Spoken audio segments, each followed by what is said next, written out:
Asman Show on the Sports Map Radio Network. Presented by Rocket Mortgage. Live from the O'Reilly Auto Parts Studios, here's Jake Asman. Moore's in there fighting for it. Starters still out there for Phoenix. They have started 5 of 12. Booker carving his way to second move to the three, and he puts it off the glass. And a lean and a dive and a foul. What a play by Devin Booker.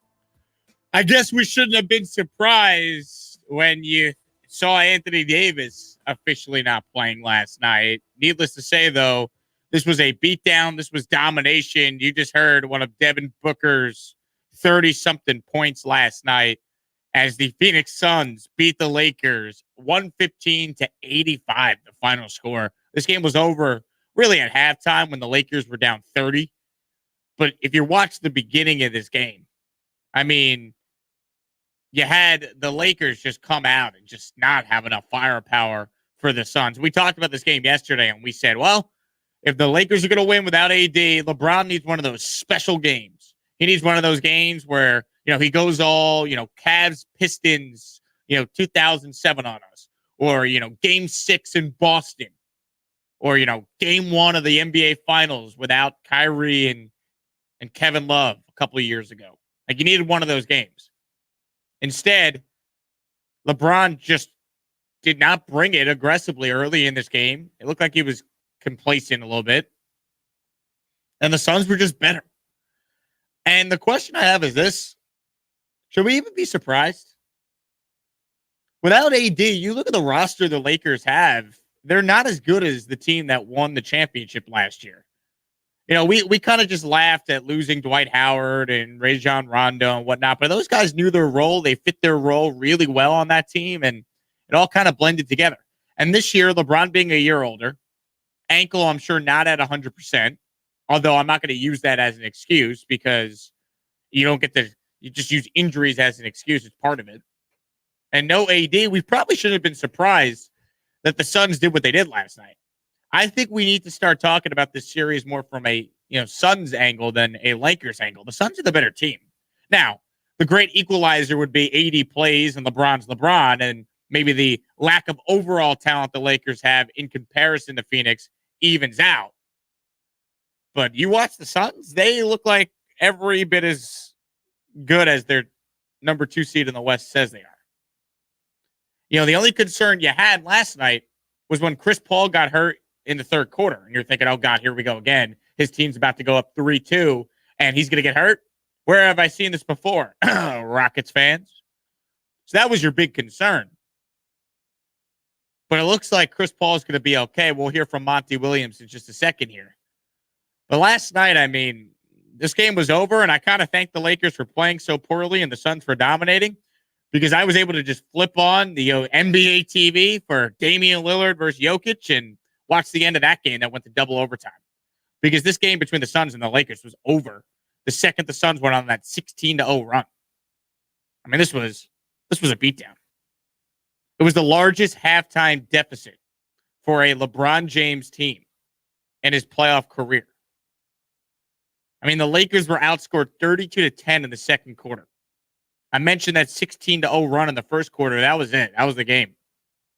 Here was LeBron afterwards. LeBron, what the heck happened to you guys tonight? We got our ass kicked. I mean, it's just that simple. They got to whatever they wanted to get to in this game, and we got to be better, obviously, if we want to force a game 7. So, obviously, a lot to learn from in this game, a lot to cover. See, what we got to do better going into game 6. But they pretty much just kicked our ass. I mean, there's nothing else really to say. Well said. Well said. Sometimes it's as simple as they just kicked our ass because that's exactly what happened. The Suns are better. As long as Chris Paul is healthy, I think they win the series now. I don't think the Lakers have enough. Even if AD plays in game 6, is he going to be the Anthony Davis they need him to be? I find that highly unlikely. And I find it unlikely that the Lakers are going to be able to win in Phoenix. They have just not played well in that arena. Even the game they won, game 2, a lot of that had to do with the fact Chris Paul got hurt. When Chris Paul's played, the Suns have won. And I know Chris Paul played in, game 4 or game 3, I should say, and they lost. He wasn't right. He wasn't healthy. Or maybe he didn't play in game 3. Maybe one of the games he didn't play. The point is, when Chris Paul plays, they win. I've said that all year. And I continue to insist that it's a joke that Chris Paul was not a finalist for the MVP award. Didn't come in the top 3 in voting. Talk to any Suns fan, and they'll tell you, as great as Devin Booker is, and he's awesome, as impactful as DeAndre Ayton's been, and he's awesome, Chris Paul is the straw that stirs the drink for that Phoenix Suns team. And when he's playing as well as he's playing, man, is he fun to watch. You just hope he's okay. Let's get an update on the status of Chris Paul. This was Monty Williams when asked about Chris Paul after the game last night. I don't want to give an official update on him until I get more information. I don't have anything right now, but when I talked to him when he came back out, he said he still had his strength, and he seems to be okay, but we want to wait until tomorrow, after he wakes up, and then our medical team can make an assessment. But he told me that he felt like he had his strength, and that's a good thing. As long as he's healthy, they should win this series. They're the better team. You've watched enough of these games here where we shouldn't be surprised the Suns are doing what they're doing. The Lakers just don't have enough right now. They just don't have enough. Kyle Kuzma needed to step up last night. He finished with 15 points. Like 8 of those points came in garbage time. You could nitpick through a bunch of these guys on the team. Without AD, they don't have enough. Sometimes it's as simple as that. As LeBron said, they got their asses kicked, and it should help going back home. But does anyone really expect this Lakers team to win 2 straight? I don't. I don't know how you could right now watching that last night.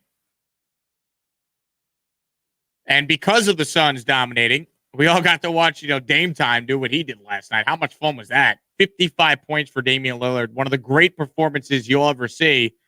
12 threes, which is an NBA playoff record. The 3 he had with 3 seconds left in regulation to send it to overtime was just ridiculous. Then he hit another ridiculous 3 with 6 seconds left in the first overtime to send it to the second overtime. He scored the last 17 points for Portland in the 2 overtime periods, but it wasn't enough because the Nuggets just found a way, and you give them credit. Game 5 is the ultimate swing game when the series is 2-2. Now, Denver has taken a stranglehold of the series going up 3-2. But I think we're headed towards a 7-game series here. But all the talk's going to be about Lillard, and rightfully so. How good was Jokic last night? Some of the passes he made, incredible. 38 points, 11 rebounds, 9 assists. That guy played like the MVP of the league last night. That guy was incredible. We saw a all-time game between 2 really, really good teams, Denver and Portland last night. And unfortunately, as great as the Lillard performance was, it's going to be forgotten. If Portland doesn't end up winning the series, it's especially going to be forgotten. And now they're down 3-2. But man, that guy's just unbelievable what he does. And you know what's crazy? You know what's sick? You kind of expect it from Lillard. He has done this so many times at the end of big games, hitting big shots, that you almost expect him to hit those shots every time he pulls up, which is not normal. He's the only dude that does that. Like, come on. That was as epic of a performance as you'll see.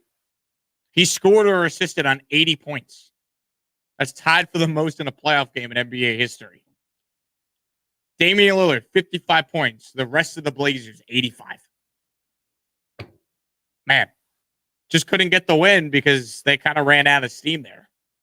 Give credit to Denver, though. That's a complete team.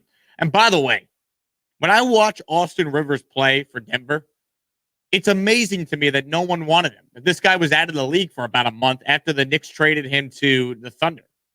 Austin Rivers is a really good player. I mean, every time you watch him play, the guy just scores the ball. He's a ganger, gritty player.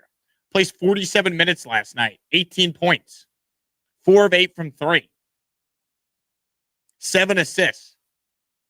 Austin Rivers is one of the more underrated players in basketball. He never gets talked about as, really good role player, but that's what he is, man. Like, Austin Rivers could play for my team any day of the week. I was upset when it didn't work out with him and the Knicks.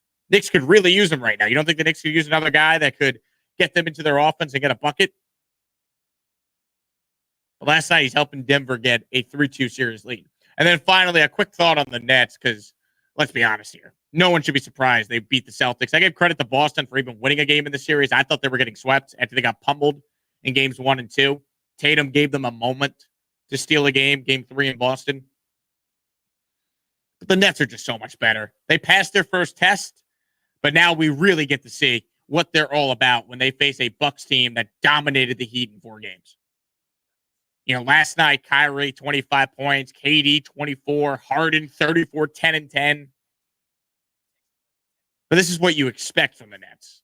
The Celtics aren't any good, especially without Jaylen Brown.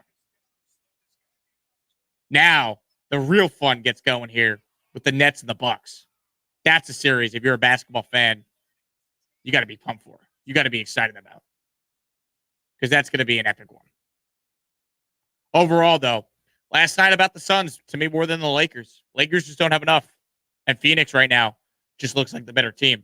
Agree or disagree? 800-224-2004. That's the number to get involved here on the show. You also could tweet me. I am on Twitter at Jake Asman. That's Jake A-S-M-A-N. Plenty still to get into here with the NBA playoffs. Coming up next, Clint Capella might have committed the cardinal sin of trash talk. He might have. I'll tell you what I mean by that coming up next here at the Jake Asman Show on Sports Map Radio. Wake up call. I was third chair. Do you know what it is to play third chair and try